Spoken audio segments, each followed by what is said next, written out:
tukin nilai ni tuk zing daruk apela pathian kho ina in jan khuwa in min lia khuwa hei in chung ka bethel main karil ruwa sap nge mi hang ka thachia lo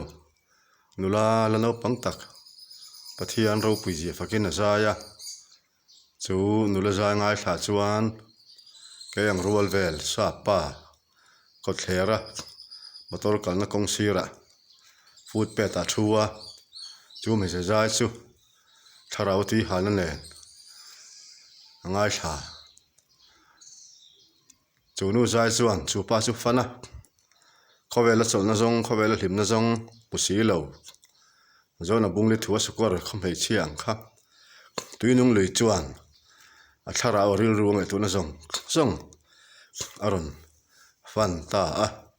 a ko chunga anun ruak no khaturin chu nula pathian fakla zari tang chon tuinung lui chuan aron lu khata tap zoi zoi mai karil ru thil lo thleng chu tuna hian hun thalera kan dinga tharawa kan tam chola pathian thulama kan thinlung in hong to lo khovel thilama chon kan thinlung kongka zong zong in honga khovel he tui halani tuna hian tharaw lama thlum tam chol thidang tame hei hi tharaw atang hriat chi tharaw mi atang hmu chi ni una te u in tharaw kha lali suen ata khumani lai suwa inuna tui hal lali suwa inuna tui hala sin lali suwa tui til donem itul doni chuane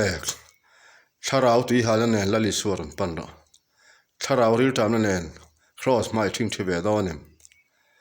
thing thi don lawani chuane ima bak so thim hle don cholol zi nge tel bek wa hlaw em thon thulam panin kan beng azata thutak khoi sanin thutak lama kan beng kan chungong ta khen be thu tu ril a thla cross thu chau hi nang le ipasalil inu pui fa te tharaw dam na om chun ani thuthung danga boy su ithi don hnukcha don a chon lali su tho hi lam don alpha le omega lali su hi engtin nge ti don lali soi nei ta em in chung ko in dam em